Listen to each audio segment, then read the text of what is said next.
Amen. Praise the name of the Lord. So the first question we have is, why are there two services? And, okay, yeah, this is not going to work. The reason why we have two services, I know that looking at the place, the church right now, this place is not full.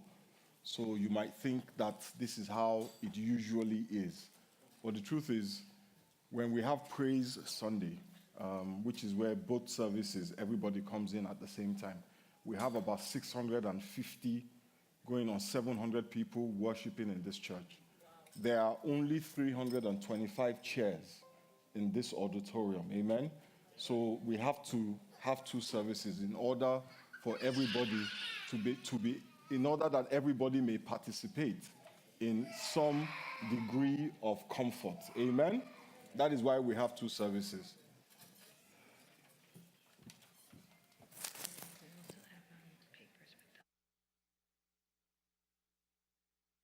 Apparently, there are some folks here who still somewhat prehistoric. So the ushers will have paper. You can write your questions. So if you need paper, and if you notice, the cards are green and pink because we want to identify you.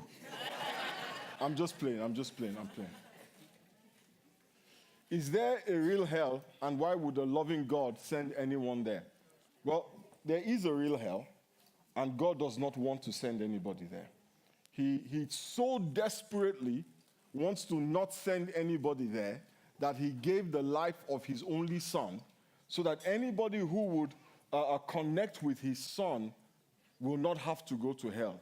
Hell is the place where men go to answer for the life they have lived. Yeah? One of the things about being a human being that many of us don't realize how fundamental it is that we have choice. We have free will. That means that you have the right to choose left or you have the right to choose to go right. And with each choice comes consequence. Amen? Hell is one of the consequences of the choices that we make. But God, in his loving mercy, trying to mitigate us going to hell, sent his only son to die for us. Now, if God can make it so easy not to go to hell, then anybody who ends up there will have him or herself to blame. Can I get the next question?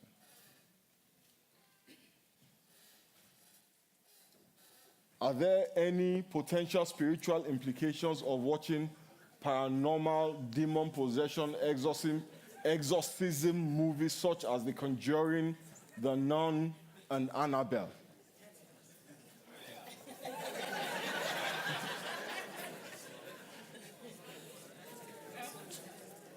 First of all, right?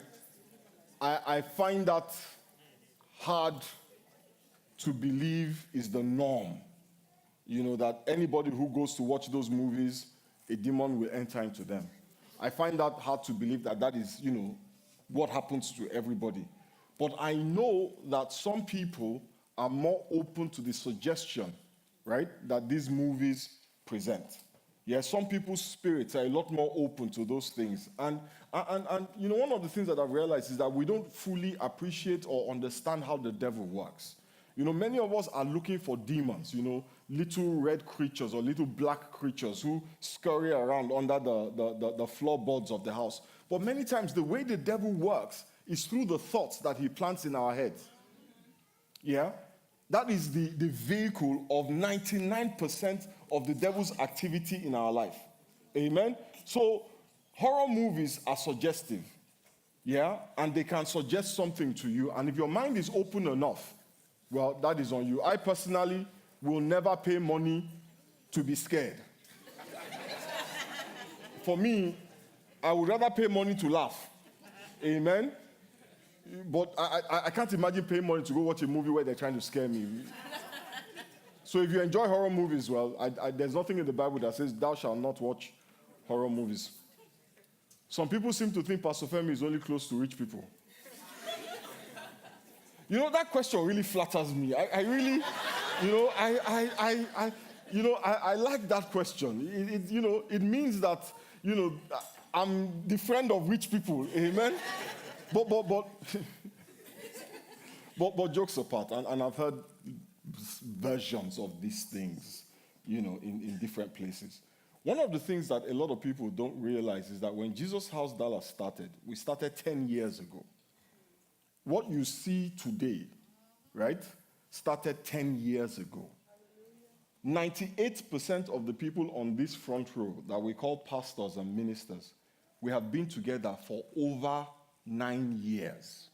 Dami and Lolade have been here close to 10 years. The Pitons have been here close to 10 years. They are here Metalos, they are Somi, Udeme, OG, and Francis. They've been here for a long time. When we started, there were 4 of us. Who else would be my friend? Then there were 10 of us, then there were 15 of us. These same 15, 20, 30 people that you see, we ate together, we hung out together. After church, we went out together because there was no one else. We only had ourselves. And we got really close. We got really, really close. But what people don't realize now, when you see them in their BMWs or their Range Rovers and the nice cars that they have now, that is not how they started. Dami drove a Camry that was a prayer point. When I met Dami, I can't tell you how he was struggling. He had just lost his job, just got another one, then just lost it again. Now he's having a BMW. We give glory to God. We give glory to God. So me and I used to fast and pray that he would get a job. For many years in their family, Tosin was the only person working. 2 children, 1 income in this America.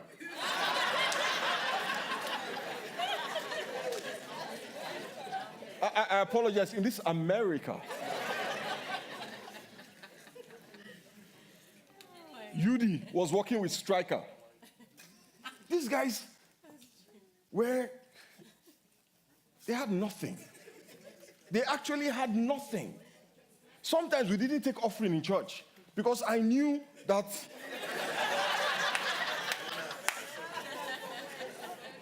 but you know what? To the glory of God and God alone, 10 years later, all of them are doing so much better. I remember when Tiwa and Erose moved from Houston here. Erose's leg was long. Now Erose is wearing a Ralph Lauren shirt. Do you know why we call him Hawaii?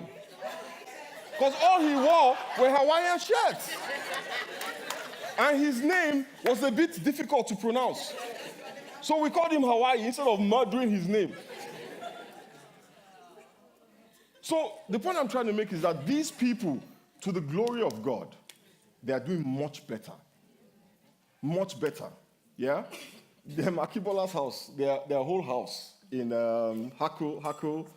Hackberry Creek, their whole house could fit into that AV department. And I'm not exaggerating. Larry Abu's house with the yellow walls and green. No, because you see, now, yeah, we went to Tosin's house to dedicate the house. Massive house to the glory of God. Yeah? Dami is driving a BMW. Yudi just got a promotion at Tesla. Yeah? OOG is doing great things at Experian. We should be grateful to God. And these people are a testimony that if you serve God, He will bless you. They are a down payment. They are God's message to us that I did it for these guys. I will do it for you. Amen. So can I be honest with you? I'm very proud to be seen with them. I am very proud of how far God has brought them. And I am especially grateful to God that I am a part of their journey. There are some people here, when we started this church, they were single. I've also heard that I only hang out with married people. They were single. Bimbo. Where Bimbo now? When Bimbo was one of the first people in Jesus' house. She's very quiet, so a lot of people don't know her. Bimbo was not married. Now she has like 3 children.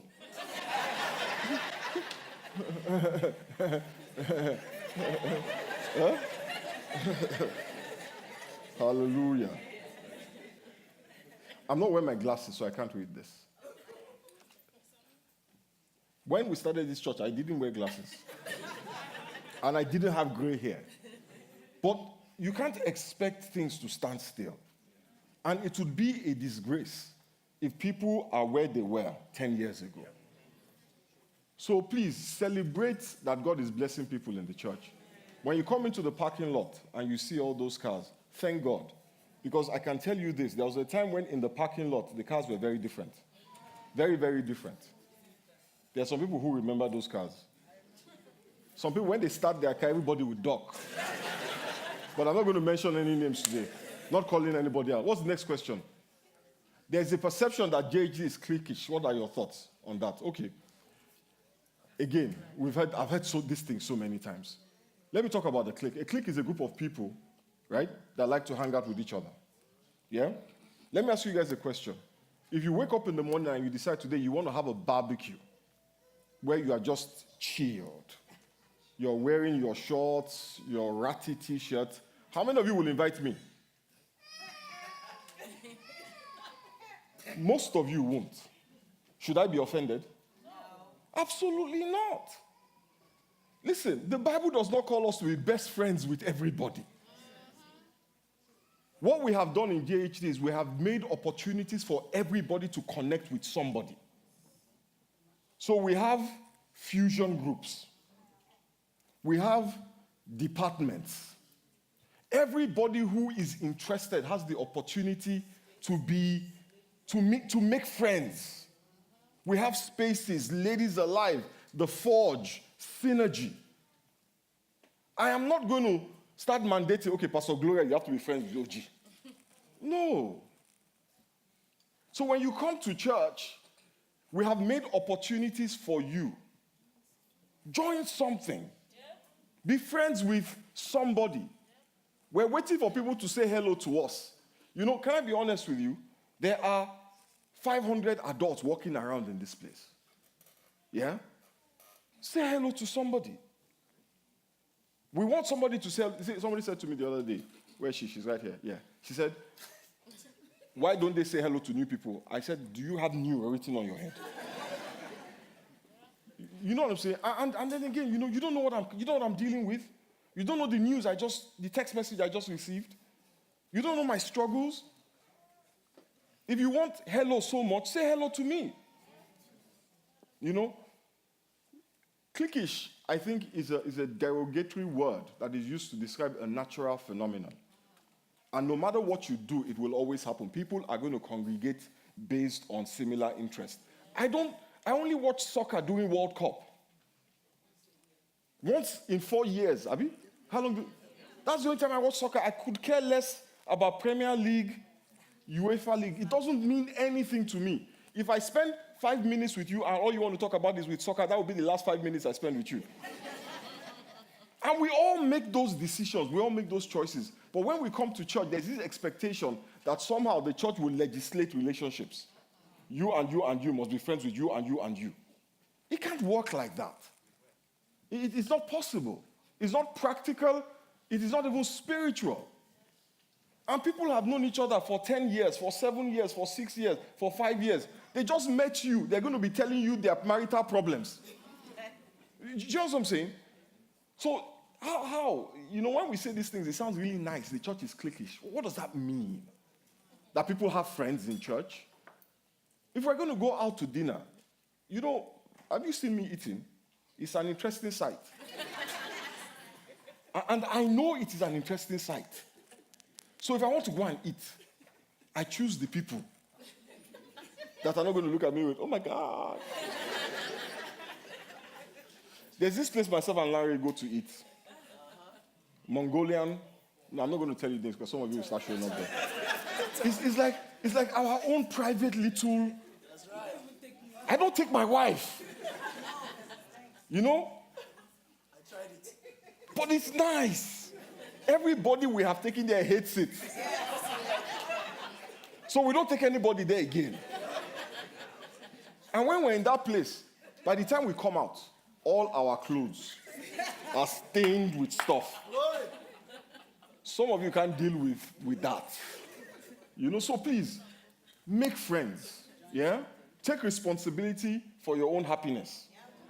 Yeah? Join something. Join a group. There are many groups in GHD. We're even about to start more groups. More groups. We're planning to start a group for people who want to exercise. I am not in that group.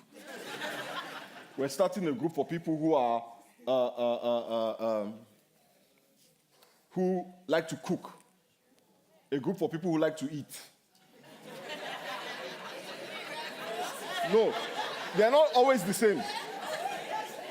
We're starting a foodies group. There's this new restaurant I went to.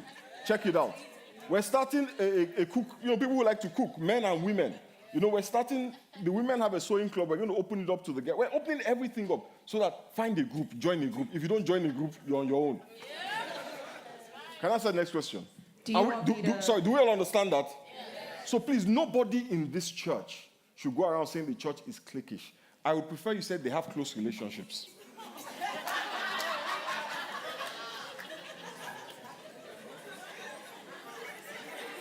I received a prophecy that I will be married in August.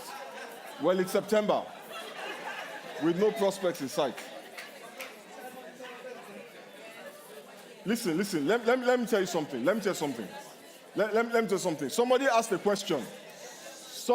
I overheard a question here. I overheard a question that really is an answer to this question. The question is, what year? Is it you'll be married by 2019 or... Let me tell you something about prophecies. The Bible says, test every spirit. I can prophesy to you out of the goodness of my heart. I can see your burden. I see what you're struggling with.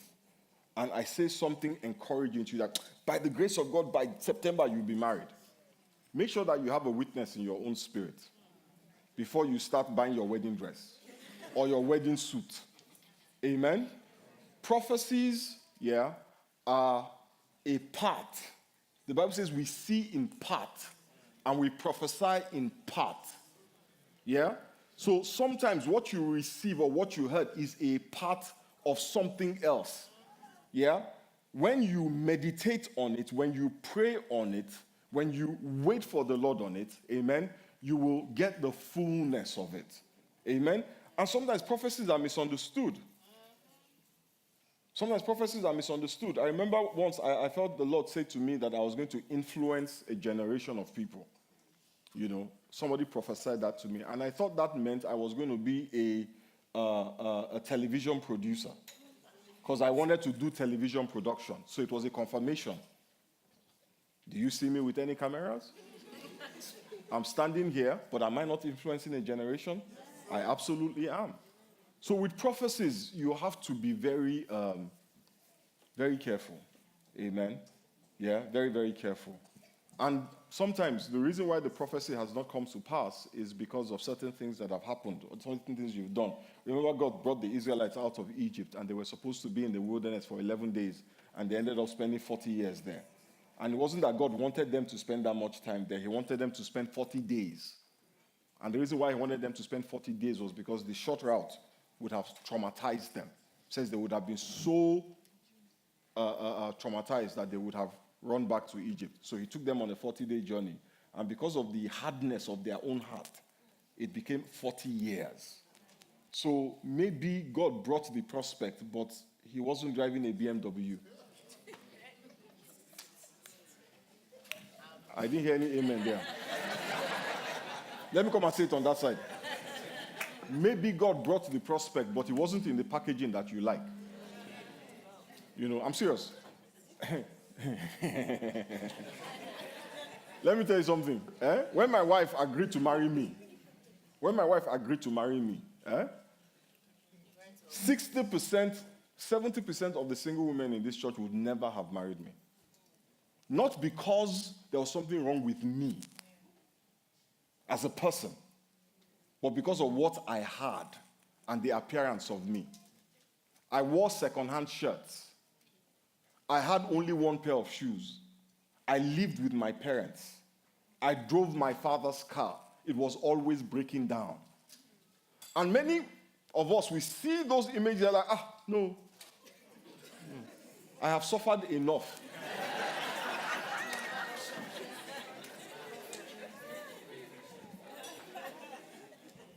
Well, ask her now. I'm taking care of her.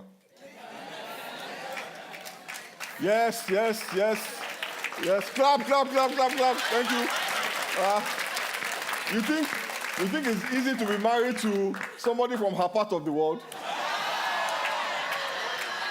Shade. Next question, please. All right, we're going to take a written one.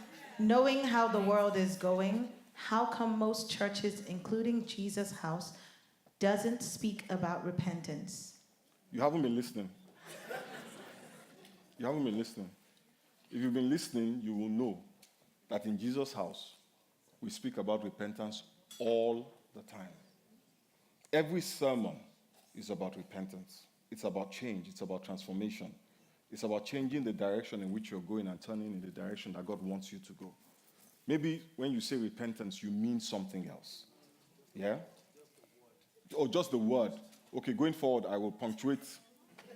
No, because you see, and this is the thing, right? People look for buzz. It's like you submit your resume on a job site, and there's this algorithm that is searching for certain words.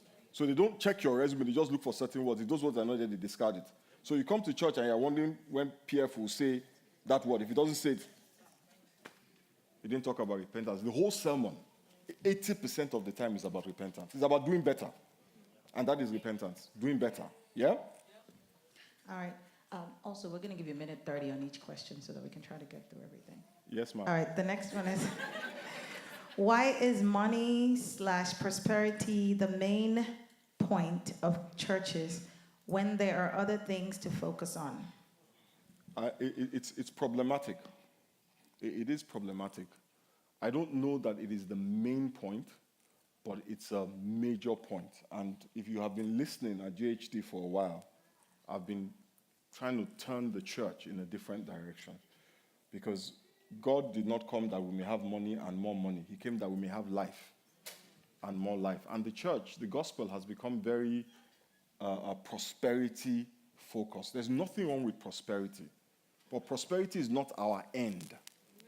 It is not our goal. It is a symptom of a life of walking with God.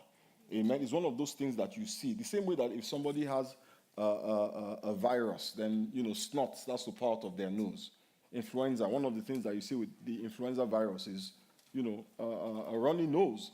Prosperity is one of the things that you should see where the presence of God is. But we are not chasing the presence of God, we're chasing the prosperity. And in chasing the prosperity, we're losing the presence of God and the power of God. One of the things that I've been saying to the leadership team in different conversations is that we used to think that people would be drawn to the church by the success of the church, of the people in the church. So testimonies are about, I got a great job. I got a new house. I got a great car. And those are powerful testimonies because all those things are a manifestation of the power of God. But you see, the problem with that is the same thing that happened to Moses when he went to Pharaoh's palace. Amen? The Bible says that God said to Moses, throw your staff on the ground. And God, using his supernatural power, amen, will turn the staff into a snake. Yeah? So Moses goes to Pharaoh's palace and he throws the staff on the ground. And the staff turns into a snake. But guess what? Pharaoh's magicians came. And they threw all of their staffs on the ground and it also turned into snakes. And Pharaoh was like, And when we are so focused on the material, all we talk about is the money, the houses, the cars, the jobs. Yeah? We're like Moses throwing a staff on the ground and it turning into a snake. People are getting jobs without coming to church. People are buying bigger houses than the people in church are buying. So our houses and our jobs cannot be the only manifestation of the power of God. But that is what we chase. That is what we pursue. That is what we care about, and it's problematic. So I agree with you, it's a problem. And we're trying to make sure that Jesus' house is not like that. All right. Knowing how the Bible speaks of divorce, is it okay to divorce your spouse when in an abusive relationship, or just pray and endure it? Why everybody's in wait until you are on the receiving end of the abuse. See, let me tell you something, right, about what the Bible says. I wish that many of us, right, would take some time and read the Bible concerning these topics, concerning what the Bible says about divorce. Yeah? The only exit that God gives in Scripture is for unfaithfulness. Yeah? If somebody commits adultery, yeah? And then that is the basis for divorce.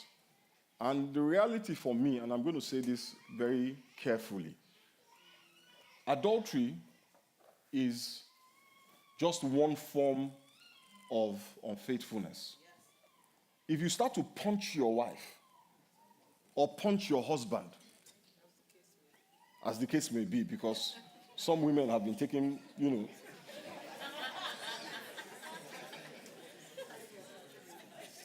it's problematic. Amen? Because you see, if you kill the person, then where's the marriage? Yeah? So I would like us to, each person, let them be persuaded in their heart about what they're doing.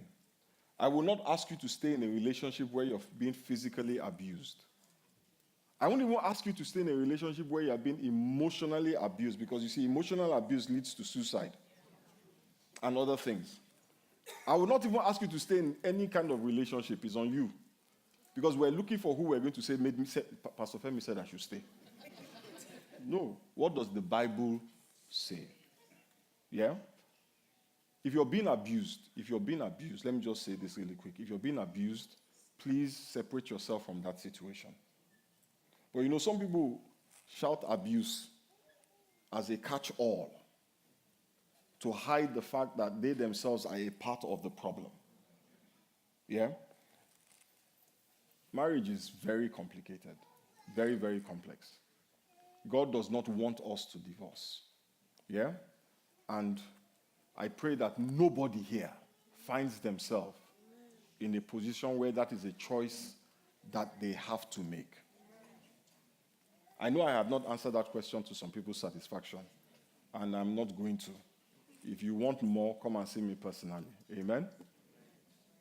Next question, please. Do I have to like everybody? Absolutely not. I know I have to love everybody, but like?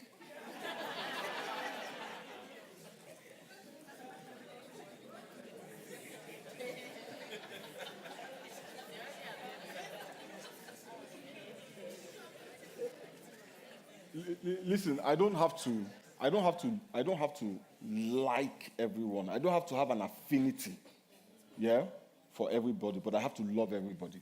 Yeah? There's certain things about my wife that I like. Yeah? I like certain things about her. And that is why I chose to marry her. Amen? If I have to like everybody, then maybe I should be marrying everybody. So it doesn't work like that. God does not say that I have to be best friends with Somi or Shegzi or Pastor Quiton. No. But I have to treat them a particular way, whether they're my friend or they're not my friend. There's certain things Somi does that annoys me.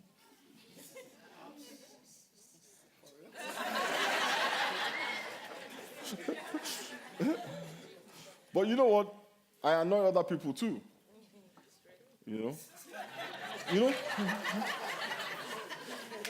It's amazing that when we get to church, we expect everybody in church not to be human.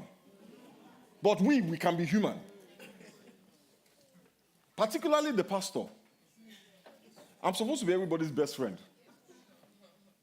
Really, the number of people who judge me for not being their best friend, these are people who don't say hello to me, don't even know my birthday. They think my name is PF.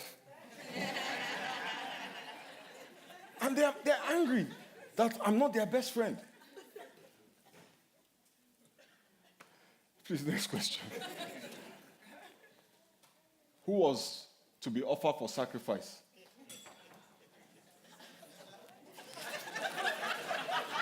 I'm trying to figure out who asked that question. Isaac or Ishmael? The Bible said Isaac. Next question.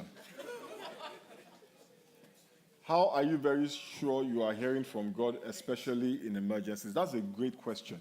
But that's not a 30-minute question. We're actually going to do a series of sermons on that, about hearing the voice of God. But the problem many of us have is that when we get to emergencies, that is when we want to hear God for the first time. Yeah, the voice of God is something that you hear. You learn to hear his voice. Yeah, and God is merciful. He can, in your emergency, appear to you in a way that is incontrovertible. That you will know it is him. But the reality, more often than not, is that we learn how to hear the voice of God. There's a scripture that I have heard many times, and then I heard a different interpretation of it. It talks about how God was not in the thunder, and God was not in the lightning, but he was in the still small voice. How many of us have heard that scripture? Yeah? But then the original Hebrew translation of still small voice is actually, guess what? Silence. So that sometimes when you think God is not speaking, God is speaking. We're going to do a series on hearing the voice of God. Please don't miss it. Next question. I finished this one on time. Should Christians protest when there is social injustice? Absolutely. Absolutely. But they should pray first. Prayer is helpful because ultimately you cannot change a man's heart by activism. You can influence him, you can force him to change his public behavior, but you can't change his heart. And that is why, even though we have laws on the books that make racism illegal, yeah, people are still unbelievably racist. They've just gotten better at hiding it. So absolutely we should protest when there's social injustice, but we should realize that true change occurs in the heart. What are your thoughts about watching?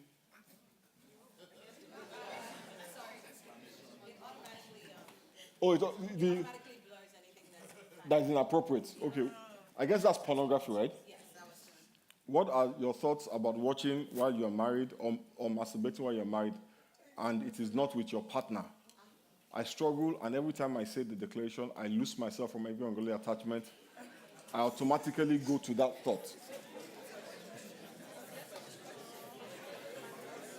Listen. I have a lot of work to do. And God is teeing it up. This is a consequence, right? These behaviors that we see in ourselves, we need to understand where our behaviors come from. Yeah, we need to understand the process by which things manifest in our actions. It doesn't start in the action, it starts in the mind. Yeah, it starts in our mind. And our mind, our thoughts drive our emotions, and our emotions subsequently drive our actions. Concerning pornography or masturbating while you're married, that is the whole reason, one of the reasons why you're married. Yeah, so that the husband and the wife can attend to each other's physical needs. Amen? If you are married, you're in a good marriage, and you still feel the need to masturbate, then the masturbation is the least of your problems. Your marriage is flawed. Because that means that you have needs that you are either A, keeping from your partner, or B, are unable to share with your partner. So there's a problem there with the marriage. Yeah? Concerning pornography is one of those things that is like a drug. And I'm talking from experience. And I'm sure 70-80% of the men here will agree with me. It's a drug. And what pornography does is this. Yeah? It starts with something that looks normal. And then after a while, the more you indulge in it, the more it leads to perversions. Yeah? The Bible says that when you how will I describe it? I'm trying to remember that scripture. It says, a belly that is full, when it sees honey, it will not want to eat it. Yeah? So that your wife or your husband that you are so attracted to and so drawn to will start to look unsatisfactory to you. And it doesn't matter if you're doing the porn together. The net effect is going to be the same thing. That person that you love will become very unattractive to you, will become very unsatisfactory to you. And the things that you used to do together that were satisfactory to you, you then want to escalate it, go to the next level, go to the next level, go to the next level, go to the next level, until you are trying to bring somebody into your marriage for a threesome and foursome. But that is what pornography does. That is where it goes. It's like, have you ever spoken to anybody who ever took meth? Have you ever spoken to a meth addict? Yeah. They'll tell you the first hit was powerful. And they chase that first hit with every hit after that. And they never get it back. That's the problem with porn.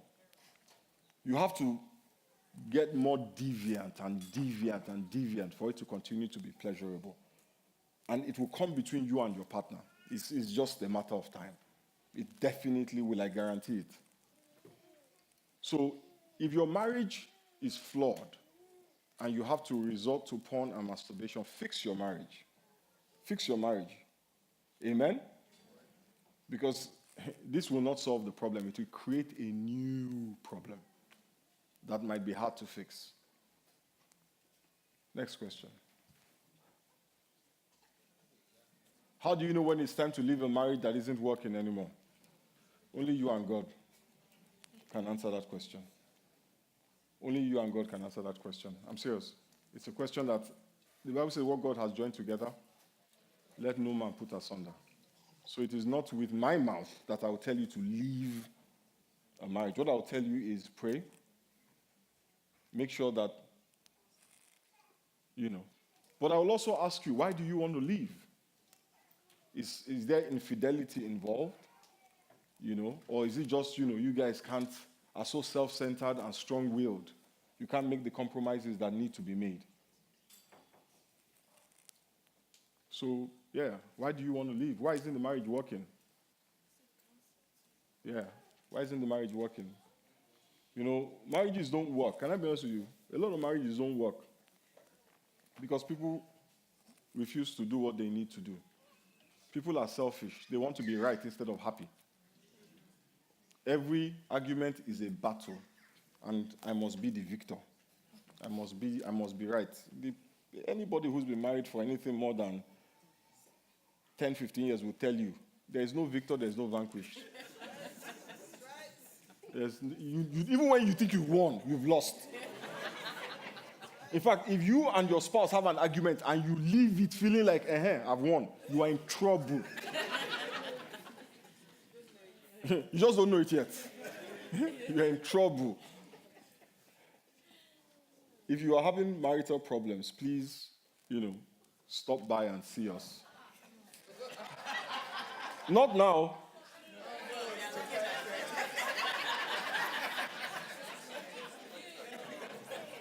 Why do female church ministers, choir, ushers wear tight dressing to officiate? Well, can I be honest with you? Can I really be honest with you? What is tight dressing? First of all, what is tight dressing? First of all, I have rarely seen anybody come up to this stage dressed in an inappropriate fashion. Rarely. I don't even remember if that has ever happened. We have to be careful not to bring our own culture, into Christianity. There is inappropriate dressing, absolutely. And when somebody dresses inappropriately, we have a process or a mechanism to deal with it. Because we don't want to embarrass anybody. That's number one. And the fact that somebody is serving in the house of God does not mean that they have become the equivalent of Angel Gabriel. We are all a work in progress, amen? And we will all, once in a while, make mistakes. I can't count the number of times that I got dressed in the morning, came to church, and Larry said, "What's that?" Look at your whole belly sticking out. And when I looked in the mirror, I was feeling sharp. Yeah? So you have to be careful. You have to be careful, when you are making those judgments. Is this person or are these people constantly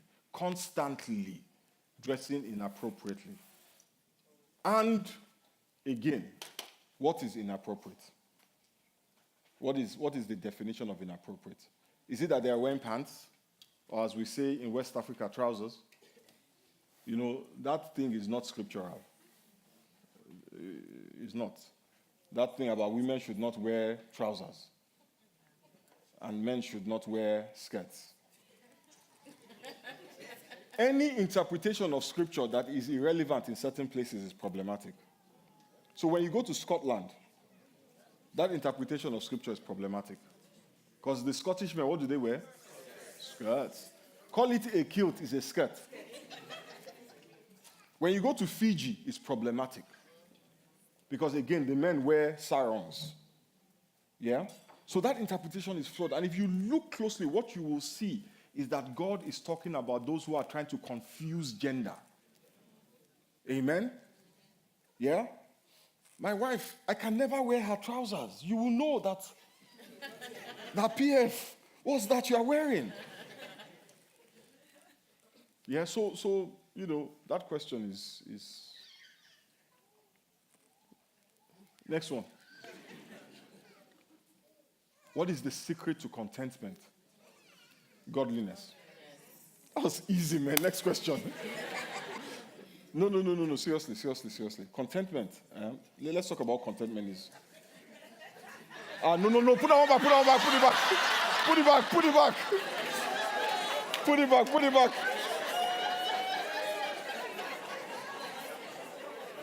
Don't leave that one for me. Can I have that as my last question? Let it marinate. But let me just answer the contentment and I'll talk about this really quick. This is a really quick one. Contentment is being satisfied, right? Being satisfied with God's will for your life. And God's will varies based on what season of life you are. Yeah, there was a time when I had to be content with being single and all the challenges of being single. Yeah? But when I got married, I couldn't say, well, godliness with contentment is great gain. So my wife now has refused to cook for me. Therefore, I should be content with not eating good home cooking. Does that make sense? We have to be content with God's will, nothing less. And in order to know God's will, in order to be content with God's will, you have to know God's will. I know God's will for my life. And anytime my life does not conform with God's will, I've got a problem with it. I cannot be content with less than God has ordained for me. Does that make any sense? Why don't you sing Nigerian gospel songs? I know that I am of Nigerian extraction. My accent and my name reveals it clearly. Amen? I personally like certain songs because they are familiar to me. Yeah? I grew up with those songs. But I realize that not everybody has a similar experience, yeah, or shares that same preference. So what we have tried to do in the church, yeah, is sing songs that everybody can identify with. When you sing a song that only a certain segment of your congregation can identify with, you exclude the others. You exclude the others. So and when you talk about Nigerian songs, for example, that is something that I would expect only a non-Nigerian would say. Because in Nigeria, we've got over 400 different languages. So we don't really have Nigerian songs. We have Yoruba songs and Igbo songs and Edo songs and Calabar songs, Hausa songs. And can I be honest, I'm a Yoruba, I am of Yoruba tribe, ethnicity. I don't understand some of those songs. So when you're singing them, I'm like this. Next. Literally, that's the language that I'm supposed to speak. My wife listen to a song in Igbo, because my wife is Igbo. We only speak English in my house. Are you feeling sorry for me or feeling sorry for her? My wife is Igbo. She was listening to this song, Nara. And she was so, listen, my wife was so moved to the point of tears from that song. I heard the same song. My wife comes up to me and says, babe, there's this song. I'm like, what song? She says, there's this song. I'm like, what song? Is it that Nara something song? She said, yes. I said, She was offended. But then I'm like, I don't speak Igbo. How? So imagine you come to church on Sunday morning and you're burning to connect with God. And they start singing in a language you don't understand. CY is Cameroonian. Yeah? She's from the South Sudan. If I look around, I'll point out people from different countries here. The gentleman over there, definitely not from West Africa. So when you're singing your songs, they should just stand there. You want to enjoy yourself so much that you don't care about them. Is that Christ-like? It's not. It's not. So, but I'm a nice guy. Once in a while, we will announce, we will shout it out that we're going to have a cultural, something, and we'll sing songs from different cultures.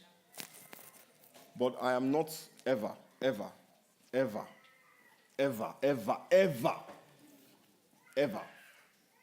going to do service singing songs in a language that 100% of the people in church cannot understand. I'm not going to do it. I'm just telling you now. People have left this church because of that. So we don't clap.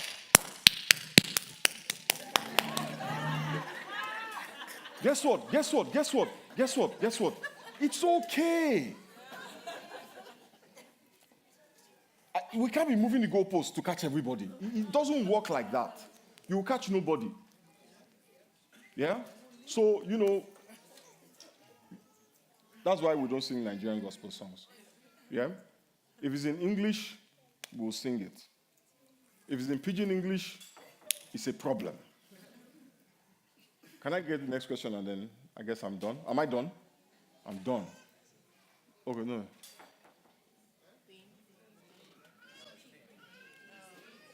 The main theme of this church is belong. After members show up once or twice, there's no follow-up from church after that. Why is that? That's a very good question. That's a very, very good question. I come from a church culture of when you come to church the first day or the second day, the pastor and the ministers will come to your house to thank you for coming to church, to pray for you. When we started this church, we tried it one time. And we were accused of stalking people. Seriously. You go to church once and they're blowing up your phone. Then you guys need to make up your mind what you want. Yes. If you want us to be coming to your house, we will come. But the challenge we have is everybody wants to be independent. Everybody wants to be in America. Everybody wants to do things the way it is done here. Then they don't. Then they do.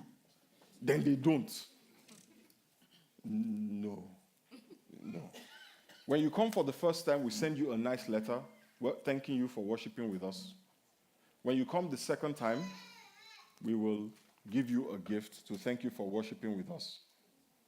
If we don't see you in a month, listen to this very carefully. If we don't see you in a month, we will check up on you. But you see, it's really hard to know who hasn't shown up in a month in a church this size. That is why we say join Fusion Group. No. Pastor, I was sick. How would I have known?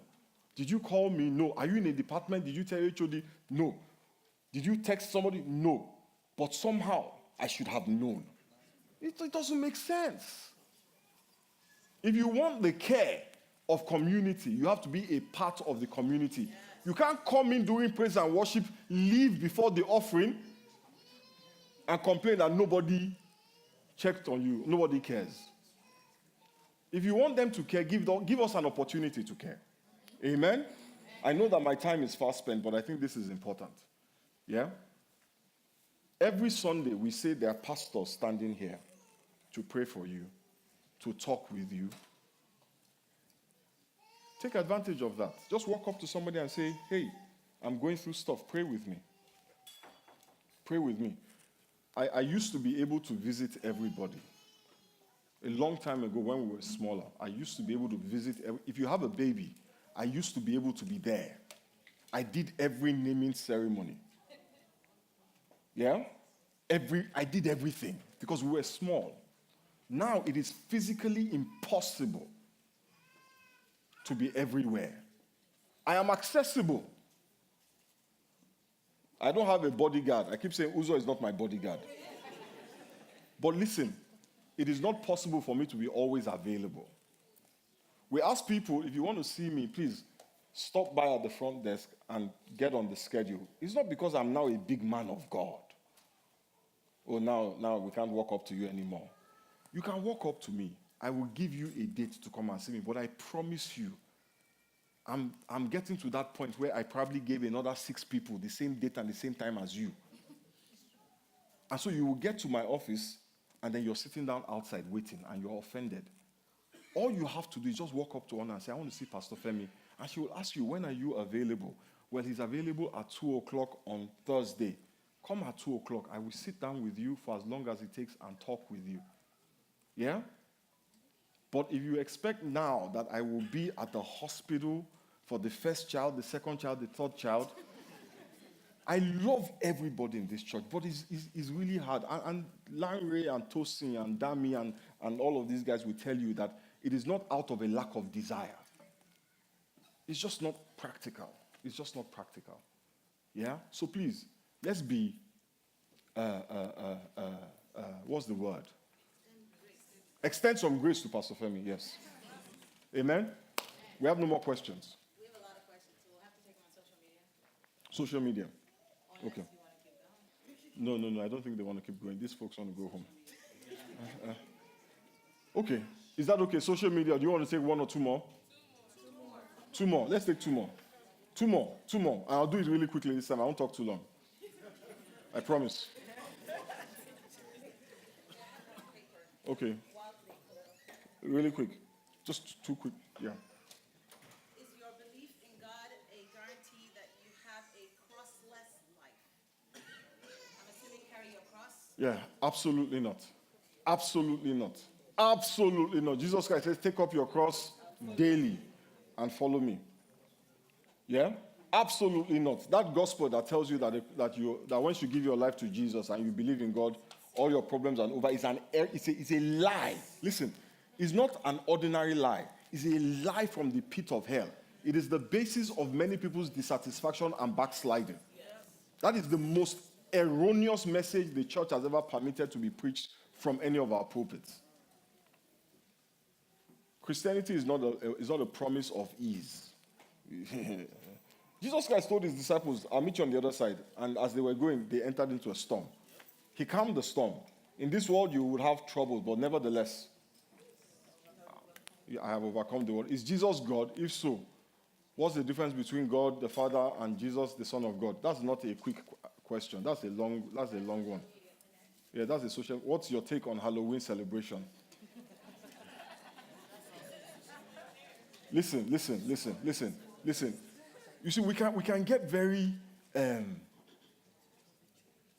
These things can become very problematic. When you single out Halloween, and Halloween they celebrate ghouls and all of those things. Ooh. Do you believe in those things? Seriously, do you believe in those things? Absolutely not. Absolutely not. So anybody can do what they like. I don't celebrate Halloween, but when kids come to my house to ask for candy, I give them candy. Because I don't want to be that wicked neighbor that we talk about. Say, don't go, say those people that with their accent, don't go to their house. They are wicked people. So I give the kids candy because it doesn't mean anything. The Bible says that if you eat meat sacrificed to idols, you just give thanks to God and eat the meat. But if you meet somebody who is really Halloween devils, please just Just leave them alone. Just leave them alone. But you see, this is why I say it's problematic. Do you know the origin of Christmas? Do you know the origin of Easter?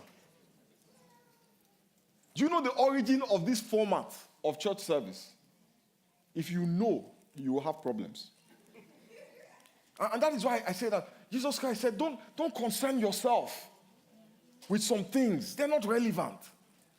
Easter was originally the celebration of the sun god.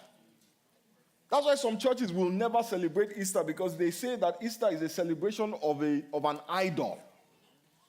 The church, because the church was competing with the idol worshippers, the church said, you know what? Let's do our own on Easter. Let's celebrate the death and resurrection of Jesus on Easter, so that people will not go for idol worshiping. They will come to church instead. And that's we now have Easter. And Easter is one of the central events in church calendar.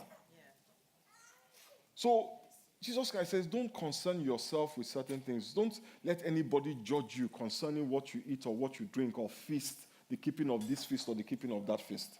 The kingdom of God is not in what you eat or what you drink. It is in righteousness, peace, and joy in the Holy Ghost. Amen? And I think we have to end there. There's so many questions. We'll try and answer some of them on social media. The one about Jesus, that is a long one. I will teach on that. The one about hearing from God. I'm really excited, about the phase we're entering as a church. When Pastor Rema came here, he talked about new wine. Yeah, we're entering, I believe, a new wine phase as a church. The next time I come on this pulpit to preach, I'm going to start talking about the new wine experience. Amen. I want to encourage all of us to please pay attention, because I believe that the sermon series we're going to preach are going to be critical to a victorious life in Christ. Amen? God bless you. Don't cut me off here. If there's any question that I have not answered in a manner that is satisfactory to you, please, I will be here. Come talk to me. Amen? Praise the name of the Lord.